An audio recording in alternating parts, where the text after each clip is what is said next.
Hola amigos. This video, we're going to talk about some other spell changing verbs that take place in the Pretérito. So we've talked about caer, sar before, and that requires a spell change in the yo form.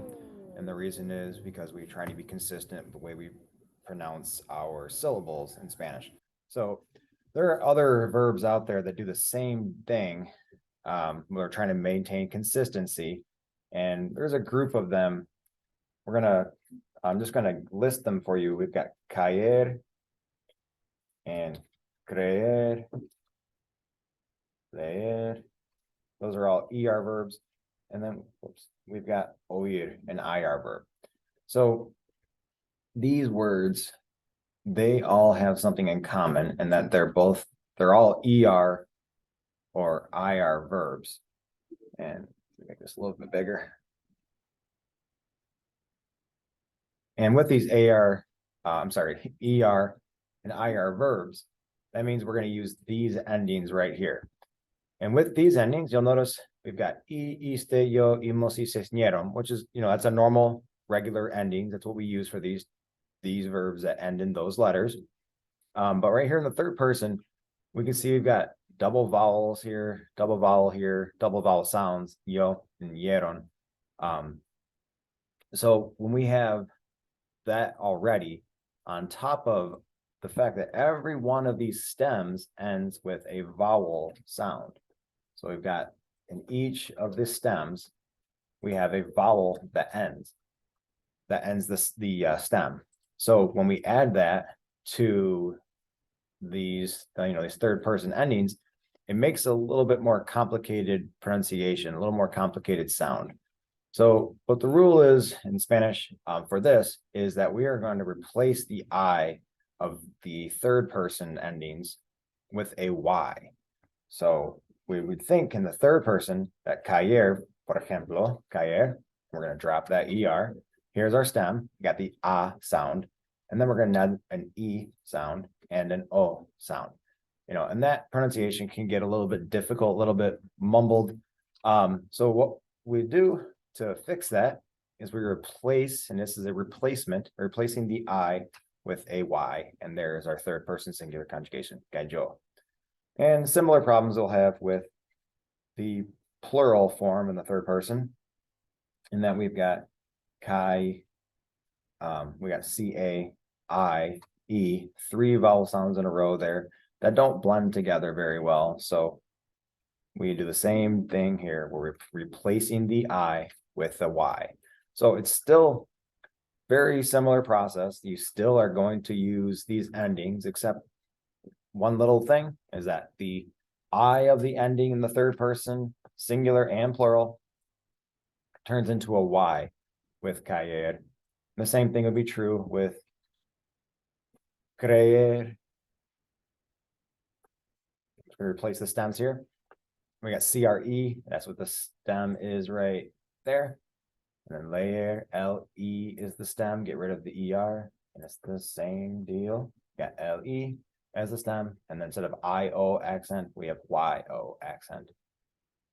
Same thing here, leyeron with the Y. Oír will do the same. It's weird because the stem is just O, which should make sense because that's the infinitive is oír. We've got O and then IR. Drop the IR to make our conjugations. Typically, it's what we do, and that's what we do here. We just, instead of adding these endings, they're going to have a Y instead of an I in the third person only. So I was showing you the third person to start off with, but there is more to it. Another problem that we could have with our conjugations with these four verbs in particular, and these are not the only four verbs out there, but they're kind of the more frequent four that we will have to deal with. Let me go ahead and change I don't like seeing the red squigglies. I'm getting annoyed with that, so let's fix that right now. So when I go to other conjugations, the other forms, caer, go look at what our ending is in the yo form. We have the accented I and we get caí. That's good. That's what we want. We do want caí. Now, if I go to the two form, here's our stem. Here's our ending, iste. Now, problem is this A and the I blend together to make geiste. It would make geiste, and that's a problem. We don't want to say that. We want to say caiste, caiste, caiste. In order to do that, we have a rule in Spanish to separate these two vowel sounds, and that we will make this accented, this I. It's still iste, it's still iste, but that I now has an accent mark, so we separate the sounds of the a and the e. So that's the extra rule here. We added an accent mark there. We are also, you can look at the rest of these conjugations. Every stem is going to be CA for each of these. Let's go ahead and get this one out of the way. We know this is what we just talked about. We have cayó, we change the I to a Y in the third person. We're only doing that in the third person. And then let's make another box over here. Now we're actually, whoops, that didn't work. What we're actually going to do here is, sorry. We're going to do the same thing that we did in the to form, and that we add an accent mark in the nosotros.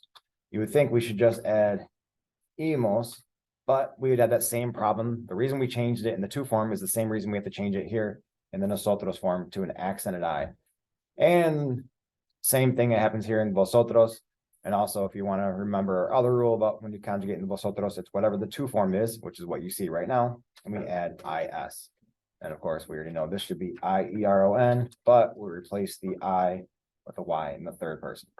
So what it comes down to it with these four verbs is that we end up using our normal stem, CA or CRE or LE or O, and then we add our normal endings, but we also have an accent mark in the to, we add an accent mark in nosotros, and we add one in vosotros. There is one in the yo form, but it's supposed to. That's what our regular endings have already. And because we want to pronounce or stress the last syllable of that verb. And then the third person, we replace the I with a Y. So those are, now that's for this set of verbs.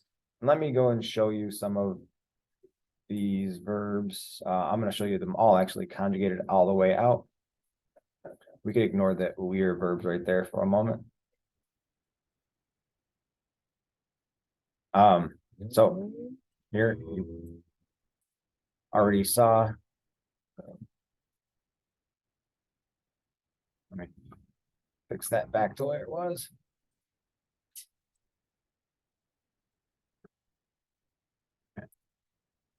So here we are. We can see all the verbs conjugated out with creer, caer, leer, oír.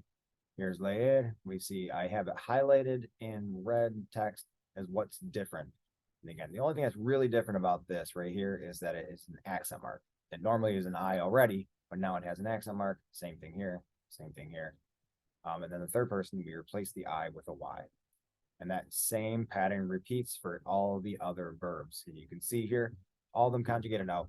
It's not too complicated. I'm not going to say it's easy, but it isn't as complicated as it might appear when you first look at it. When you break it down and look at it, all we're doing is adding 3 accent marks in the first and second person total, and then replace the I with a Y in the third person. And we're really only going to keep that straight for these 4 verbs. Again, there are other ones out there that also have a stem that ends in a vowel that's an ER or an IR verb. Now, traer might seem like a verb that would belong in this category because traer follows the same pattern. It's a common one. But because it is a morpheme verb, that's what we follow. So this ends up becoming traje, trajiste, trajo, trajimos in the preterite. So it's already a morpheme verb. It doesn't belong in this category. It's a morpheme verb. We stick with that. But beyond that, you notice it ends in a vowel. And it's an ER and an IR verb or an IR verb. Then we are going to have this change. Okay. There's another rule that's really similar to this. It's got some differences, and we'll go over that in another video. And that's going to be with verbs that end in huir. All right. Hasta la próxima.